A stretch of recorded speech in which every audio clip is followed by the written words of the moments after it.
एक हिंदी मीडियम वाले स्टूडेंट को एनडीए एग्जाम मुश्किल लगता है। उसके मन में डाउट रहता है, क्या सच में मैं एनडीए के थ्रू फौज में अफसर बन सकता हूं। आज मैं इसी के रिलेटेड ये वीडियो लेकर आया हूं, जिसमें हम एनडीए 2026 स्पेसिफिक बात करेंगे। एक हिंदी मीडियम स्टूडेंट किस तरीके से अपना एनडीए एग्जाम क्रैक कर सकता है। सिंपल स्टेप्स है, उनको फॉलो करोगे तो डेफिनेटली क्रैक कर लोगे। आपसे पहले भी लोगों ने करा है, आगे भी लोग करते रहेंगे, आप भी कर लोगे। प्लीज पूरी वीडियो को ध्यान से सुनना, हो सके तो नोट्स बनाना, और जो भी आपके फेलो एस्पिरेंट्स है जो हिंदी मीडियम स्पेसिफिक को तैयारी करना चाहते हैं, उसको ये वीडियो शेयर जरूर करना। सबसे पहले मैं आपको ये बात क्लियर कर दूं, अगर आप ये सोचते हो कि आप इंग्लिश से बच जाओगे तो भैया आप अल्टीमेटली फौज में ऑफिसर तो नहीं बन सकते। हां, आपका जो स्टेज 1 है रिटन एग्जाम, उसमें हम हेल्प कर सकते हैं हिंदी मीडियम के हो तो, लेकिन आपको एसएसबी में इंग्लिश बोलनी भी पड़ेगी, इंग्लिश लिखनी भी पड़ेगी। तो सबसे पहले तो आपको ये एक्सेप्टेंस लानी है कि हां यार, मुझे इंग्लिश से भागना नहीं है, over a period of time इसी से धीरे धीरे अपना रिश्ता अच्छा बनाना है। ये माइंडसेट आपका क्लियर होना चाहिए। हिंदी मीडियम से आप भाग नहीं सकते। क्लियर होगा। हमने इसी चीज को ध्यान में रखते हुए अपने बैचेस जो हिंदी मीडियम के हैं उनमें ये सारी चीजें इंक्लूड करी हैं। जो हम आपको पढ़ाएंगे वो तो हिंदी में पढ़ा रहे हैं, लेकिन साथ साथ आपकी वीकली क्लासेस ऑफिसर्स की लगा रहे हैं जो आपको एसएसबी स्पेसिफिक समझाएंगे। आप जब तक रिटन की तैयारी करते रहोगे तब तक आपको यह समझ में आ जाएगा कि भैया एसएसबी है क्या, किस तरीके से कम्युनिकेशन की उसमें वैल्यू है, और मैं अपनी डेली हैबिट्स में छोटी छोटी क्या चीजें ऐड करूं ताकि मैं जब मेरा रिटन क्लियर हो जाए तो एसएसबी से बहुत ज्यादा डरूं नहीं, इंग्लिश से बहुत ज्यादा डरूं नहीं। जो हमने विक्रांत 3.0 प्लस बैच लॉन्च करा है उसमें ये सारे फीचर हमने डाले हैं। आपकी सारी क्लासेस स्पेसिफिक हिंदी मीडियम में है, बट एसएसबी तो एसएसबी की तरीके से है। ठीक है, तो आप ये माइंडसेट सबसे पहले क्लियर रखो। अब मैं आपको सेक्शन वाइज बताता हूं, मैथमेटिक्स और जीएटी। देखो, दोनों की अप्रोच मेरे हिसाब से एकदम अलग अलग होनी चाहिए। मैथमेटिक्स अगर किसी बच्चे की बहुत स्ट्रॉन्ग है तो वो कंप्लीट सिलेबस पे फोकस करे, अदरवाइज उसको अपने सेक्शंस निकालने होंगे। सेक्शन से मेरा मतलब क्या है कि भैया आप वो चैप्टर निकालो जिन चैप्टर में आप थोड़े कंफर्टेबल हो, और मिला जुला के अप्रोक्सीमेटली 70-80 क्वेश्चन का आप सिलेबस कंप्लीट कर लो। अब ये 70-80 क्वेश्चंस कैसे होंगे सर फिक्स? नहीं हो सकते फिक्स। ऐसा गारंटी नहीं हो सकता कि मैंने ये इस चैप्टर से पिछली बार 70 क्वेश्चन आए थे इसलिए इस बार भी 70 क्वेश्चन आएंगे, ऐसा नहीं होगा। 70-80 क्वेश्चन का सिलेबस करोगे ना, तब आप 50-60 की गारंटी ले पाओगे। थोड़ा बहुत ऊपर नीचे हो जाएगा तब भी इतनी तो मतलब गारंटी है, इतने क्वेश्चन तो आएंगे। और अगर इतने क्वेश्चन 50-60 क्वेश्चन आपके पड़े हुए आए और आप उनको सोल्व करने में कामयाब रहे, आप यकीन मानो आप बहुत अच्छा एनडीए में स्कोर करोगे। क्लियर होगी। तो आपको मैथमेटिक्स की अप्रोच हमेशा सेक्शन स्पेसिफिक बनानी है कि मुझे क्या क्या पढ़ना है। अनटिल अनलेस आपका मैथमेटिक्स बहुत ज्यादा स्ट्रॉन्ग नहीं है कि आप 300 में से 200-250 अलग से मतलब ले आओगे नंबर, वो नहीं स्टूडेंट है, तो मैं बता रहा हूं जीएटी में अप्रोच एकदम अपोजिट होनी चाहिए। भैया इसमें आपको इंग्लिश भी, साइंस भी, जीके भी आइडियली पूरी पढ़नी है। यूपीएससी इसमें थोड़ा सा गेम घुमाता है। यूपीएससी क्या करता है, कभी कभी किसी स्पेसिफिक सेक्शन को मुश्किल कर देता है, जैसे इस बार साइंस कर दी थी, तो भैया वहां पे सारा मामला एकदम उलट पुलट हो जाएगा। अगर बच्चे ने जीके और इंग्लिश ठीक से पढ़ी होती तो उसको पेपर मुश्किल नहीं लगता। बच्चा साइंस के भरोसे गया है तो उसको पेपर मुश्किल लगेगा। समझ रहे हो मेरी बात को? अप्रोच समझ गए। हम इन चीजों का ध्यान अपने बैचेस में भी रखते हैं। जो आपको क्लासेस होंगी ना, वो इधर बाइलिंगुअल मिलेगी या प्योर हिंदी मीडियम मिलेगी। किसी भी हिंदी मीडियम वाले बच्चे को बहुत इशू नहीं होगा। जीएटी में तो बिल्कुल नहीं होगा।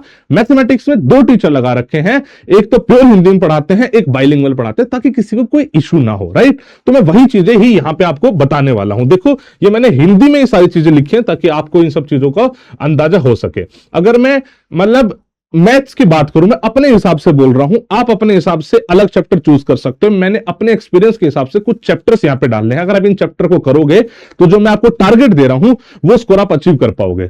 जैसे कि आप मैट्रिक्स एंड डिटर्मिनेंट, आप ट्रिग्नोमेट्री, रेशियो एंड आइडेंटिटी, ये मैंने हिंदी में वर्ड लिखे हैं, त्रिकोणमितीय अनुपात। मैं खुद हिंदी का टीचर नहीं हूं, पर जो टीचर जो पढ़ाएंगे वो हिंदी स्पेसिफिक पढ़ाएंगे। आप समझ रहे हो? मुझे जज मत करना कि सर तो इंग्लिश में बोल रहे हैं, खुद ट्रिग्नोमेट्री बोल रहे हैं। Right, quadratic equation, PNC, probability stats, vector 3D, complex number. देखो मैं समझाता हूं। अगर आप पीएनसी, प्रोबेबिलिटी और स्टैट्स अच्छे से कर लेते हो, मेरे हिसाब से 20 से लेके 25 क्वेश्चन का आपने सिलेबस कर लिया। अगर आप मैट्रिक्स डिटरमिनेंट कर लेते हो तो 10 से 15 क्वेश्चन का कर लिया। ट्रिग्नोमेट्री रेशियो आइडेंटिटी कर लेते हो 8 से 10 क्वेश्चन, क्वाड्रेटिक इक्वेशन 4 से 5 question, vector and 3D geometry 5 से 10 क्वेश्चन, कॉम्प्लेक्स नंबर 4 से 5 क्वेश्चन। आप देखो ना, मिनिमम भी करोगे तो 30 हो गया, 40 हो गया, 50, 52, ये तो सिर्फ और सिर्फ इन 6 चैप्टर में हो गया। आप समझ रहे हो ना, ये मिनिमम से बता रहा हूं मैं, और ज्यादा भी हो सकता है। और 2-4 चैप्टर अपने हिसाब से पकड़ लो तो और ज्यादा सिलेबस हो जाएगा। जैसे कैलकुलस से बच्चा डरता है, मैं कह रहा हूं तू फंक्शन कर ले, लिमिट्स कर ले, एओडी कर ले, तेरे 10-12 क्वेश्चन यहां से हो गए, तो देखो कहां तक पहुंच गया आप। तो आप समझ रहे हो, तो आपको ऐसे लिमिटेड चैप्टर सेलेक्ट करके उन पे महारत हासिल करनी है। उसके लिए क्या करोगे, आप जो उन चैप्टर्स को जो हम पढ़ा रहे हैं वहां पे ठीक से पढ़ोगे। हमने ना इसमें पुराने वाले चैप्टर्स की भी, मतलब जैसे अभी हम विक्रांत 3.0 प्लस चला रहे हैं, तो हमने विक्रांत 2.0 की रिकॉर्डिंग भी दे रखी है कि भैया किसी को अगर कोई चैप्टर पहले मतलब स्पीड बढ़ानी है अपनी, तो भैया वहां से बढ़ा ले। आप समझ रहे हो, तो वहां से पढ़ के आपको सबसे पहले पीवाईक्यू लगाने हैं। उसके बाद हम आपको ना एक टेस्ट सीरीज भी इसी बैच के साथ देंगे कि भैया आप इस बैच में पढ़ के basically test series chapter wise लगा लो, ताकि कल को ये ना रह जाए कि यार ये क्वेश्चन कैसे आएंगे इस पेपर से, मतलब इस चैप्टर से। क्लियर होगी बात। ये मैं जो हम फॉलो करते हैं मैं आपको वही बता रहा हूं, आपको भी आइडियली यही फॉलो करना चाहिए। हाँ, एक बात याद रखना, विक्रांत बैच में या हिंदी मीडियम बैच में हम किट नहीं देते हैं, इसलिए बैच का प्राइस भी थोड़ा सा सस्ता है, क्योंकि अभी हिंदी मीडियम में किताबें डेवलप नहीं हुई है। जीएटी में सबसे ज्यादा स्कोरिंग साइंस है। इस बार साइंस मैं मान सकता हूं कि भैया थोड़ी सी मुश्किल आ गई, उसके बावजूद मैं बोलूंगा कि साइंस सबसे ज्यादा स्कोरिंग है। तो आप अपने साइंस को, जिसमें विज्ञान आता है, मतलब सॉरी विज्ञानी साइंस, जिसमें फिजिक्स आती है, भौतिकी की, रसायन विज्ञान आता है, जीव विज्ञान आता है, तीनों को मिला के आप पढ़ोगे तो अच्छा रहेगा। इसमें फिजिक्स को 11th-12th के लेवल पे पढ़ लेना, और केमिस्ट्री बायो 9th-10th भी चल जाएगी। क्लियर हो गया। 9th-10th लेवल पे केमिस्ट्री बायो कर लो, फिजिक्स को 11th-12th लेवल तक कर लेना, जो हमने अपने बैचेस में इनकलकेट करा है। इंग्लिश, चलो second preference is English, first preference is science, second preference is English. जो हिंदी मीडियम वाला बच्चा है, जरूरी नहीं है कि उसका इंग्लिश सेक्शन ये वाला कमजोर हो, ऐसा नहीं है। उसकी वोकैब अच्छी हो सकती है, रीडिंग कॉम्प्रिहेंशन अच्छी हो सकती है। आप एक आदत डाल लो बच्चे, आप इंग्लिश न्यूज़पेपर पढ़ना स्टार्ट कर दो। ये इंग्लिश न्यूज़पेपर आपको एसएसबी में बहुत ज्यादा हेल्प करेगा और यहां भी बहुत हेल्प करेगा। अगर आप इंग्लिश न्यूज़पेपर पढ़ोगे तो ऑटोमेटिकली आपका रीडिंग कॉम्प्रिहेंशन, वोकैब और ग्रामर तीनों के तीनों स्ट्रॉन्ग हो जाएंगे। एक जो हम बैच में पढ़ा रहे हैं इंग्लिश, वो तो उससे तो होगा ही होगा, बट उसके साथ साथ मैं आपको सजेस्ट करूंगा न्यूज़पेपर पढ़ोगे तो ऑटोमेटिकली जो कॉन्फिडेंस है ना इंग्लिश का आपका, वो काफी बिल्ड हो जाएगा और ये आपको एसएसबी में बहुत हेल्प करेगा। अब आ जाते हैं सामान्य ज्ञान में, यानी जीके में, जिसमें सबसे फर्स्ट प्रेफरेंस में हमेशा ज्योग्राफी रखता हूं, बिकॉज इससे 20 से 25 क्वेश्चन आते हैं। उसके बाद इतिहास, राज्य व्यवस्था, अर्थशास्त्र, इन सब से मिला के अप्रोक्सीमेटली आप मान के चलो 20 क्वेश्चन आ जाते हैं, और करंट अफेयर्स से मिला के 8 से 10 क्वेश्चन आ जाते हैं। बात समझ रहे हो। तो ये वो रहता है। तो सबसे पहली प्रेफरेंस हमेशा आपकी ज्योग्राफी होनी चाहिए, जिसमें फिजिकल ज्योग्राफी और भैया इंडियन ज्योग्राफी दोनों होती है। मैं इसमें भी थोड़े थोड़े इंपॉर्टेंट टॉपिक्स बता देता हूं कि एटलीस्ट इतना तो करना ही करना है। जैसे फिजिक्स की बात करें तो गति, प्रकाशिकी, ध्वनि, थर्मोडायनेमिक्स और इलेक्ट्रोमैग्नेटिज्म, ये मिनिमम करके जाना। मुझसे पूछो तो सारा पढ़ना, लेकिन फिर भी अगर ना पढ़ पाओ सारा तो मिनिमम इतना पढ़ना, ठीक है। केमिस्ट्री में मूल रसायन, जिसको बेसिक केमिस्ट्री बोलते हैं, acid base salt, carbon compounds and important compounds, ये पढ़ना मिनिमम, हो सके तो पूरा पढ़ लेना। इधर बात करें cell, tissue, human body diseases, मतलब मैं हिंदी प्रोनाउंसिएशन उतनी नहीं कर पाता हूं बिकॉज मैंने हिंदी में नहीं पढ़ी है, मैंने इंग्लिश में पढ़ी थी, लेकिन आपके हिसाब से चीजें वहां पे हिंदी में मिलेंगी। क्लियर होगी बात। ये चैप्टर इंपॉर्टेंट बताए मैंने साइंस के, एटलीस्ट ये जरूर करना, हो सके तो पूरी करना। ज्योग्राफी की, मतलब जीके की बात कर लेते हैं, तो मैं मानता हूं ज्योग्राफी तो एटलीस्ट पूरी करना ही करना। मतलब मेरी सजेशन तो ये रहेगी उसमें मत करना, बिकॉज कुछ तो पढ़ोगे ना जीके में। हाँ, हिस्ट्री में थोड़ा सा सेक्शन वाइज कर सकते हो। जैसे अगर आप एंशिएंट हिस्ट्री उठाते हो तो Indus valley civilisation, Buddhism, Jainism.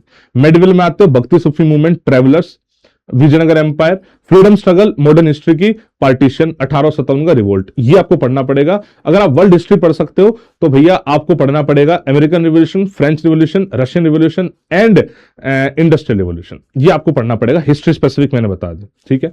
Polity में मेकिंग ऑफ इंडियन कॉन्स्टिट्यूशन सबसे इंपॉर्टेंट है, आर्टिकल 1 से लेकर 51 तक इंपॉर्टेंट है, पार्लियामेंट इंपॉर्टेंट है और करंट अफेयर्स इंपॉर्टेंट है। इकोनॉमिक्स की बात करें तो 5 ईयर प्लान सबसे इंपॉर्टेंट है। तो ये मैंने इंपॉर्टेंट टॉपिक बताया, जिसमें मतलब मैं ज्योग्राफी में स्पेसिफिकली बोल रहा हूं, कंप्लीट कर लो, अच्छा रहेगा, बिकॉज यहां से क्वेश्चन आने की संभावना पूरी रहती है, तो वाई टू टेक रिस्क, ठीक है। अब बात करते हैं एसएसबी की। देखो, एसएसबी एक ऐसा स्टेप है जो हर एक ऑफिसर को गुजरना ही पड़ेगा। मतलब इसके बिना फौज में अफसर नहीं बन सकते। जब किसी भी एंट्रीज कर लो, आज एनडी की बात करो, कल सीडीएस एफकेट किसी की बात करोगे, इसी से गुजरना पड़ेगा।